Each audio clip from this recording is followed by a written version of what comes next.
həyata bərəkət gətirən amildir. Əməllərimiz öz gözümüzdə böyüməsin. Ola bilər bir əməl edərik, Allah nəsə verər bizə, amma o əməldən öncə ilahi tövfiqi görün. O əməl necə oldu etdiniz? Pərdənin o üzünü görmək. Bax, hünər budur. Düzdür, pərdənin bu üzündə mənim əməlim var, amma pərdənin o üzündə ilahi bir lütf var. İlahi bir tövfiq var. Allahın xüsusi bir nəzəri var deyən onu etmisən. Uğurlarınızı o pərdənin o üzü ilə bağlayın, bu üzü ilə yox. Bu üzü ilə bağlasan özündən öyrənərsən. Amma o üzdən bağlıysan, deyirsən, haza min fəzli Rabbi. Bu Rəbbimin lütfüdür, bu mənə Allahımın fəzlidir. Bu cürünə baxsan, Allah bu cürünə baxanda o lütflərin çoxaltmağa başlayır. Bu qayda deyirəm sizə, mükəmməl bir dənə qayda deyirəm sizə. Nə zaman Allahın lütfü çoxalmağa başlayır, sən həyatında uğurlarını əməlinlə yox, əməlinin arxasında olan lütflə əlaqələndirirsən. Diqqət edin, demirəm, heç nə iş görmürsən. Mən bunu təbliğ eləmirəm. Çalışırsan, zəhmət çəkirsən, əlindən gələn edirsən. Amma hesablayanda da belə hesablayırsan. Düzdür, mən bunları etdim, o nəsib etdi mənə. O Allahın lütfü, mərhəməti oldu. Baxın, zülmət qaranlıq olsa nə iş görə bilərsən həyatda? Qaranlıqda iş görə bilmirsən ki, düzdür. Günəş işıq saçır, nə qədər iş görülürsə o işığın ətrafında görülür də. Belə deyək, bir misal ünvanında. Nə həyatda uğurlarınız varsa o Allahın lütfü əsasındadır. Əməllərinizi gətirin o lütflə bağlayın, o tövfiqlə bağlayın. Belə olanda həm özün gözündə böyümürsən, eyni zamanda Allahın əzəməti gözündə böyüyür və Allahın mərhəməti, lütfi zehnində, yadında qalır. Və bu sənə həyat və bərəkəti nazil edir. Və lütfə baxdıqca, Allahın lütflərini gördükcə, Allah yeni bir lütflər sənə nazil edir. Kulli yevmin huve fi şən. Elə hey başqa lütflər gəlir. Çünki dəyərləndirə bildin. Diqqət elədin, dəyərləndirə bilirsən. Allah lütfün çoxaldıqca həyatın bərəkəti artmağa başlayır. Bax, Allah lütfü çoxaldır, həyatın bərəkəti artır. Yoxsa mən bu əməlimə görə, hətta bəzi vaxtlar Allah neyir? Heç bir əməl etmədən nəsə bir bərəkətin nazil edir. Heç eləmirsən, bir dənə gözlənilmədən belə, məsələn, deyəsən, bir gecə ibadət elədim, ondan sonra nəsə bir çətinliyim var idi, həll oldu, yox. Bəzi vaxt heç belə yatırsan, durursan, görürsən bir Allah qapı açdı. Nəsə bir xüsusi zikir demədin, xüsusi ibadət eləmədin, xüsusi əməl eləmədin, Allah qapı açdı. Allah başa salmaq istəyir ki, mənəm, mən. Sən mənə bax, məni fikirləş. Bir Arifin sözü idi, deyir, فَلَمَّا تَكُونُ الْوَارِدَاتُ الْإِلَٰهِيَّةِ إِلَّا بَغْتَةً لِأَنْ لَا يَدَّعِيَهُ الْإِبَادُ بِوُجُودِ الْإِسْتِعْدَادِ. Çox maraqlı cümlədir. Deyirdi, həyatda lütflər, mərhəmətlər olur Allahın. Qəflətən olur, gözlənilmədən olur. Bir xüsusi deyirəm, yəni zikrilim olsun, xüsusi ibadət, yox, elə birdən qəflətən. Niyə Allah elə eləyir? Arif deyir ki, çünki bəndələr bu iddianı eləməsinlər ki, mən bunu etdim deyənə Allah bunu verdi. Mən bunu etdim, mən bunu sındırmaq üçün bu fikri, zehniyyəti deyir ki, mən sənə lütf elədim. Mənim lütfümu gör.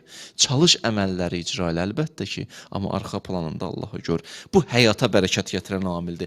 Həyatınıza bu Ramazan ayından bu cürünə baxasınız. İlk öncə özümə tövsiyə edirəm, özümə. Mənə çarəyəm ki, birbaşa sizə deyim, özüm qalım kənarda. Mənim özümün ehtiyacı var bu moizəyə. Həyatımıza gəlin, belə baxaq. Həyat bərəkətlənir. O qədər bərəkətli olur ki, görürsən bəzi vaxtlar 1 saatlıq kitab mütaliə edirsən, nə qədər üfüqlər açılır adama. Vallah, həqiqətən belədir. 1 saatlıq mütaliə ilə nə qədər üfüqlər açılır. Bir an düşünürsən, təfəkkür edirsən, Allah görürsən, nə problemlər həll edir. Bir anlıq düşünürsən, böyük bir problemlərin həllinin açarını tapırsan. Allah bir anda. Bəzi vaxtlar bir dənə ibrətli hadisə bütün həyatını dəyişir. Allah nə qədər bərəkət verir bu 5 dəqiqəlik hadisəyə. Az ömür, amma Allah çox bərəkət verir. Gözəldir bu, gözəldir. Bərəkətli həyat dünyadan qopursan, mənəvi səmalarda yaşayırsan sanki. Dünyadasan, Amma zahirdə buradasan, həqiqətin o aləmdədir. Olur ya, hərdən bir nəfərlə söhbət edirsən, görsən, baxırsan, amma burada deyil. Sən danışırsan, o burada deyil. Harada vurursan, qardaş, buradasan, birdən ayılır. Həm buradadır, həm burada deyil. Demirəm, amma insan danışanda bir-biri ilə söhbətdə fikri yayınsın, o qarşı tərəfə ehtiramsızlıq eləsin. İzah verirdim sadəcə. Həm buradasan, həm burada deyilsən. Həm ərzdəsən, torpaqdasan, həm ərşdəsən. Bərəkətli həyat budur. Bərəkətli həyat budur. Daha sonra insan həyatına nə bərəkət gətirir? İkinci əməl bugünkü cümlədə. Salih əməli anında eləmək. Diqqət elədiniz necə dedim? Demədim salih əməli icra eləmək. Salih əməli anında icra eləmək. Fürsət yananan kimi dəyərləndirmək. Bəzi fürsətlər var. Bir dənə bu sözümə qulaq as. Bəzi fürsətlər var, neçə saniyədir ömrü. Qısa ömrü var. Bəzi həyatımızda fürsətlərlə özləşirik. Ömrü çox qısadır, bir neçə saniyə, 15 saniyədir. Və hətta ömrdə bir dəfə olacaq fürsət, bitdi. Amma sən 15 saniyə dəyərləndirə bilsən, bütün ömründə işləyəcək. Salih əməli anında icra eləmək. Dəyərləndirmək. Hətta o an bütün qapılar üzvə açılar. Və açılıblar artıq. Bir anlar var həyatımızda ki, bütün mələkə sanki göydən gözü səndədir ki, bu neyniyəcək bu an? Bütün mələkə yığışır sanki, səni qıraqdan izləyir ki, görürsən bu neyniyəcək? Elə bir bütün mələkut aləmi sənə baxır. Belə nəzər al. Bu neyniyəcək? Sən oradan, belə deyək də, üzü ağ çıxdın, fürsəti dəyərləndirdin, sanki bütün küllə aləm sənə başlayar dua eləməyə. Əhsən, alqış çalırlar sənə qıraqdan. Sən xəbərin yoxdur, səhnədəsən sən. Sənin ondan xəbərin yoxdur. Necə dəyərləndirəcək o anları çox mühümdür. Biraz gecikəndən sonra o deyil daha. Nəsə verərlər, savab o deyil.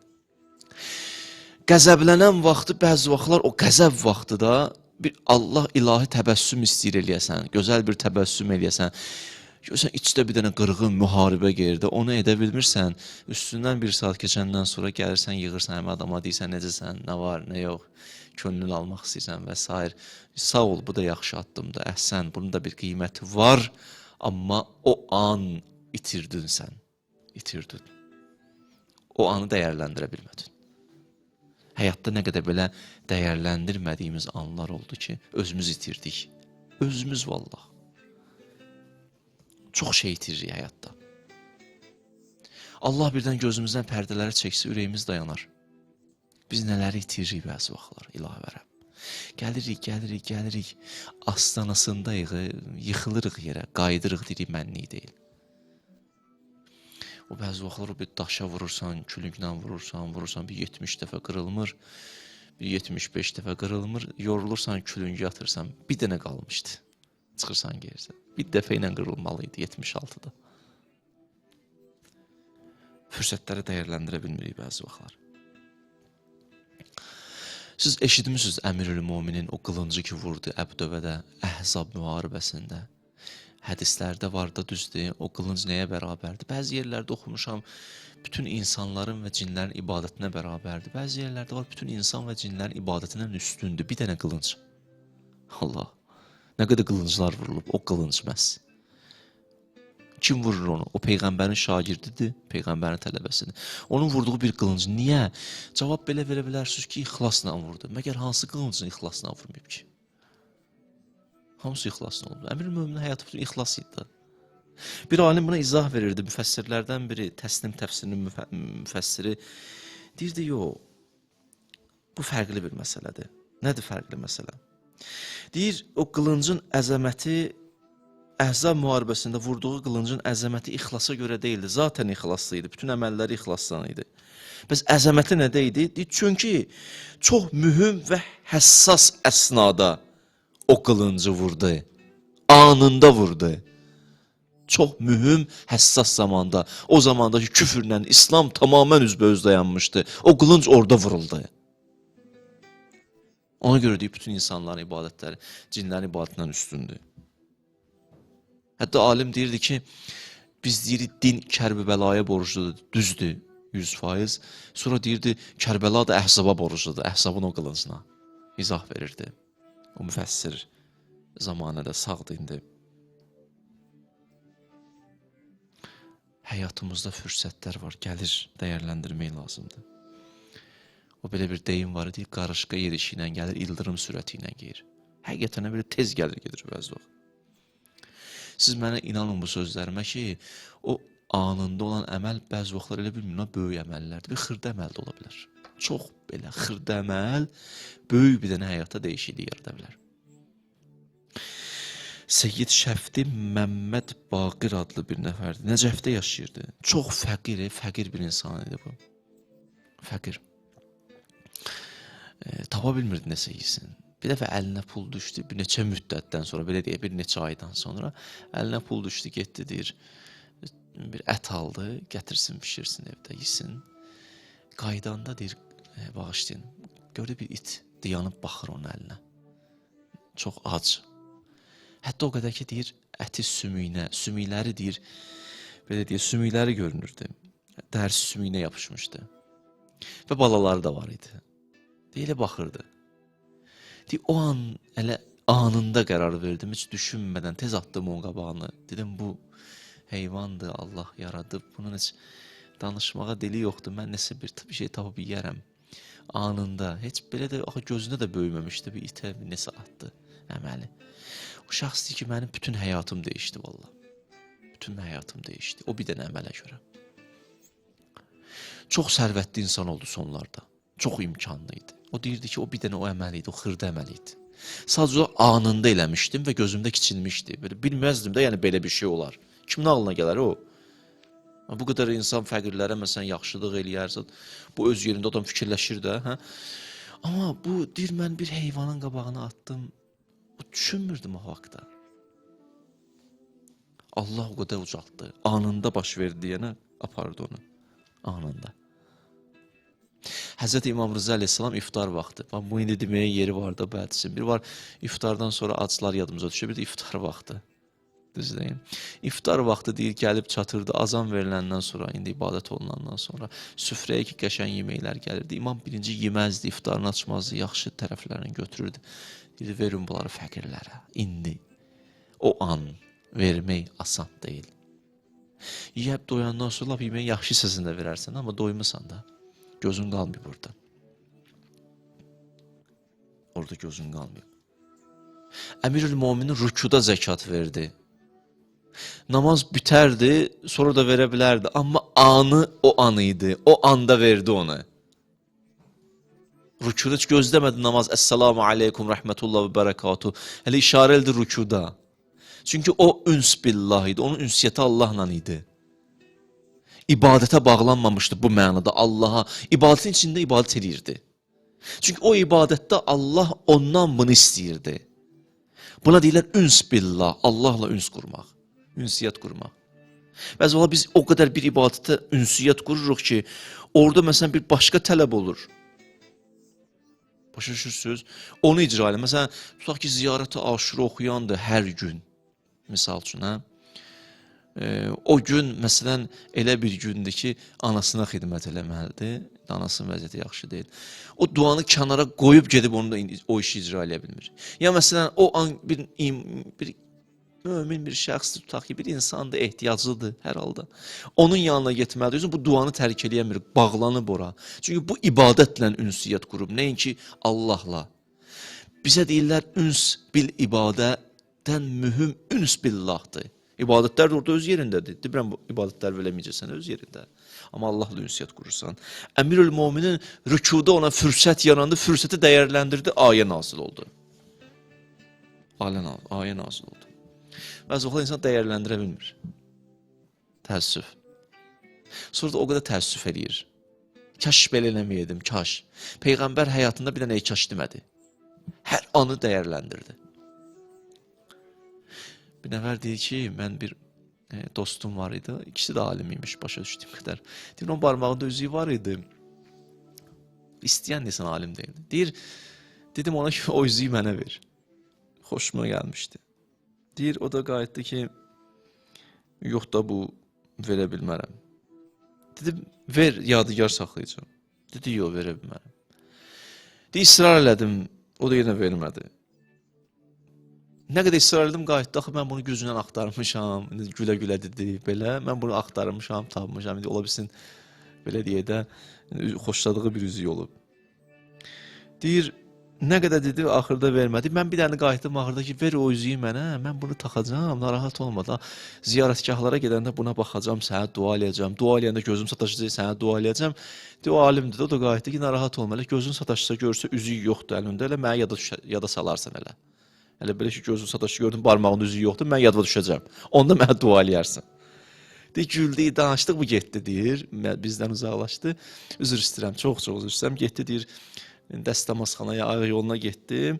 Qaydanda deyir, gülə-gülə çıxdı. Deyir, nə oldu alim, ustad, nə oldu? Deyir, Allahın yolunda verə bilmədiyim filan yerə düşdü, çıxdı, getdi. Deyir, kaş elə verəydim sən Allahın yolunda onu. Düşdü filan yerə. Bildiniz də, daha üzr istəyirəm. Demirəm, nə gördü kimsə əlində, elə bundan sonra bu düşər, indi belə deyək də, indi kim deyərlər, xətib xütbədə belə eləyib, ver mənə, verməsin. Bunun bu tərəfini götür də, mən əl açıq olum, elə kimdəsə nəsə götürməyim. Elə bu tərəfini götürsə nə yaxşı olar? Niyə elə bizi sərf eləyən tərəflərini götürürük ki?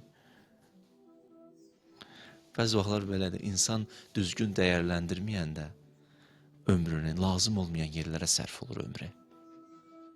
Gələk müğayət olaq həqiqətən. Kərbəla şəhidlərinin də təvvabinlərdən üstün cəhəti bu idi ya. Bir cəhəti də, çox cəhətlər var idi. Kərbəla şəhidləri vaxtında İmam Hüseyin ətrafına yığışmışdı. Təvvabin biraz gecikmişdi. Kərbəla şəhidləri fürsəti dəyərləndirmişdilər. O bir fürsət idi, zaman kəsimi idi Aşura. Ora düşdülər onlar. O bir dəfə oldu. O bir dəfə oldu o Aşura. Belə deyildi, bu mənada. Hə? Onlar gəllər, düşdülər o Aşuranın içinə. Təvvabin gecikdi. Təvvabin gecikdi. Ziyarət Aşurada bir cümlə var, deyir, وَعَلَى الْأَرْوَاحِ الَّتِي حَلَّتْ بِفِنَائِكَ. Fina kəlməsi işlənir burada. Bir alim gözəl izah verirdi bu finaya. Deyirdi, fina evin o qarşısına deyərlər, o evin həyətinə deyərlər, kəndarına deyərlər ki, ərəblər dəvələrini gətirərdilər, atlarını gətirərdilər, yüklərini boşalardılar, həmən evin kəndarına çıxıb gedərdilər. Fina o yerə deyərlər, evin qarşısına deyərlər. Yəni, sanki demək istəyir bu duadakı məsum, yəni bu şəhidlər sizin qapınızın kəndarında nələri var idisə qoydular, getdilər. Bu qapının kənarında nələri var idisə, nədilər? Qoydular, getdilər. Həllət bifinaik. Nə var idisə qoydular, getdilər. Ha? Heç də qalmadı. Bütün canlarını, həyatlarını özü sevə-sevə. O fürsətlər ki, gəlir, gedir, o anında onu dəyərləndirsin, o əməl tarix yazır. Həm həyatı dəyişir. Həyatı dəyişir. O TikTok'da olur da, kəşfətə düşürsən, ha? Görürsən, o anı var da, düşdü. Bəzi əməllər də belədir. Elə bütün aləmdə qapılar açılır, mələikə yığır sənə kənardan, baxır, bir andır. Etdin onu, etdin. Etsən əgər, o bütün ömrüvü dəyişir. Ömrüvə bir dənə bərəkət qatır. O xırda əməl də ola bilər, böyük əməl də ola bilər. Düzgün dəyərləndirə biləsən. Məsələ budur. Bax, o fürsətlərdən biri də Qədir gecəsi deyə biləsiniz. Qədir gecəsinin indidən hazırlaşmaq lazımdır.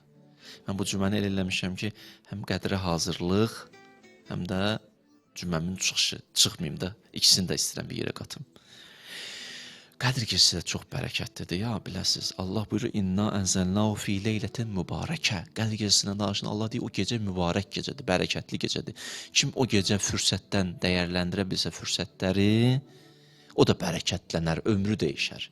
O gecə bir ömürlə əlaqəli gecədir, ya. O gecəni yatmaq, çalışın, oyaq qalın. İbadətlə, zikirlə keçirdi. Bəzi vaxtlar mən görürdüm, bikəyə Allahlar bitəndən sonra çəkildi hərəsi, bir gülmək, danışmaq, yenə həmənki həyat.